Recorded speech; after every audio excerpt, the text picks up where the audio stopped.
Hi class, today this video is going to take a deeper dive into the My Diet Analysis assignment instructions. So if we go into, for ease of me writing from now on, when I write MDA, that's going to mean My Diet Analysis. So if we go into the MDA, My Diet Analysis, My Food List, let's see if I click on that and then I scroll down. I want to um, open this assignment up and read what this assignment says. Let's get it up bigger here. Okay, so this is an overview, and I'm going to talk to you about this assignment. I'm not going to read every word. You can read it, but that's where you'll get the assignment instructions. So in this class, you're going to do a major project in that you are going to record 5 to 7 days of your eating. Now, I do not want you to fake your response. A lot of times students will say, oh, it's a nutrition class, so I better eat healthy. And they'll make statements like, well, I normally don't eat breakfast, but I ate breakfast for the 7 days I recorded. Please don't do that. If you don't eat breakfast, don't eat breakfast. If you have a SummerSlam breakfast, which is, way high calories every day, then eat that, please, because this is for you. It's for you to take a really hard look at where your eating is at this point in time. It says it's a snapshot realistic view. So you'll record 5 to 7 days worth of eating. Now, I don't care how you record it. If you want to get My Fitness app and you want to record it there, if you want to write it down on a piece of paper, that's fine.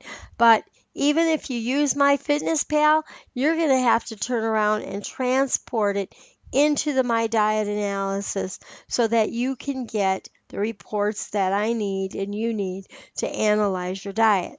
So a lot of times students just take a piece of paper and take it and record what they eat. Many of these steps to complete, follow the steps to complete. Many assignments completed throughout the semester will be based off of tracking your diet. So please take it seriously. This is an assignment you cannot do on September 15th. You've got to have done it a week ago, 2 weeks ago, so that you can get your reports out. Record your food intake and activity level for 5 to 7 days. Transfer all the food intake and activity level information that you've collected into the My Diet Analysis. One of the videos, there's going to be another video on how to record it into the diet analysis. You can view the track diet, how-to video, etc. Assignment, and then we're going to pull some reports out. This first module has, I want you to track your diet, record it into My Diet Analysis, and then the 3 reports, you're not going to analyze anything right now, but the 3 reports I want you to pull out is the All Daily report, the My Food List report, and the third one is the Actual versus Recommended report. So another video is going to be on how to take those reports from My Diet Analysis and put them into Canvas, and I'll show you that in a video. Remember, I do not accept any assignment emailed to me, so please make sure that you're submitting it through Canvas.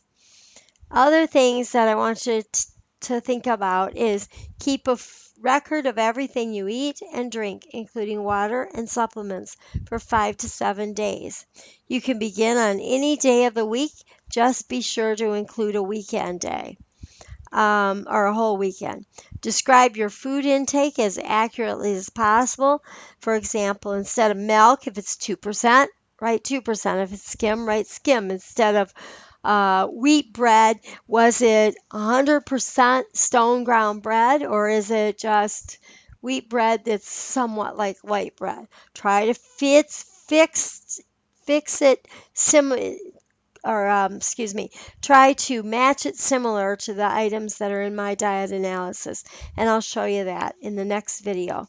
Casseroles containing noodles, tuna and milk, fruit, salad with oranges. You've kind of got to analyze if it's not in there, what is the like item?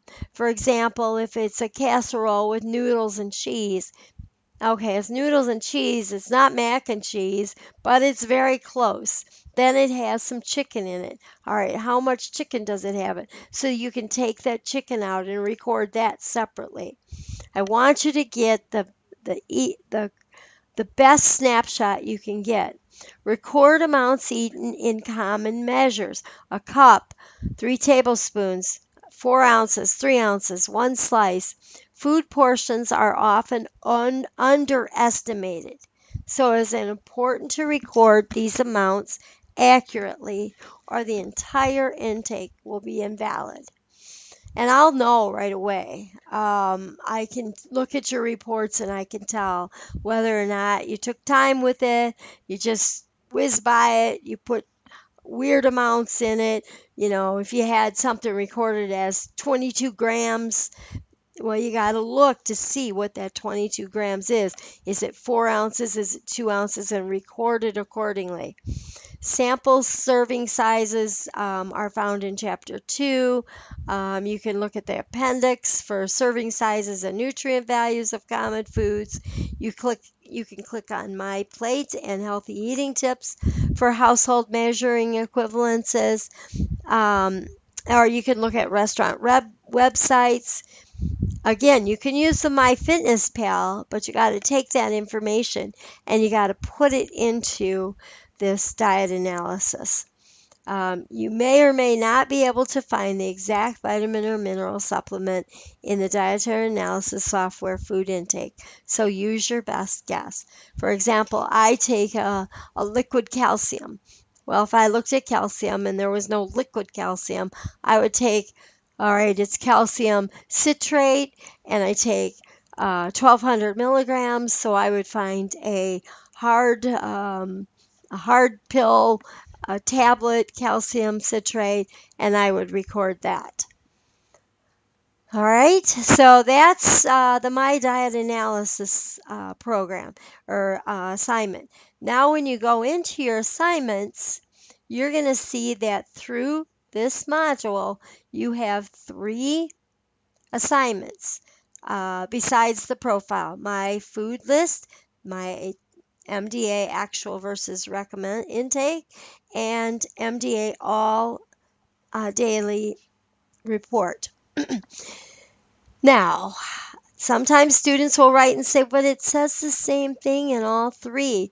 Well, it does that because it's the same assignment that you're pulling 3 different reports, that we put it in 3 different places. So you get 15 points for each one of them. So I need 3 reports in 3 different spots for full credit. That's the thing I wanted to share with you in this video. I do want to mention before I sign off that right now you should have read chapters 1, 2, and 3, and you should know the difference between in nutrient value. What is the difference in carbohydrates? What is the difference in fat? How are they different in calories? How are they different in makeup? Which one contains nitrogen and which one doesn't? These are all kinds of things that you're going to be asked on. And if you've done the textbook homework, those kinds of items are checked on too. So have a great day and check out my other videos. Thank you. Bye.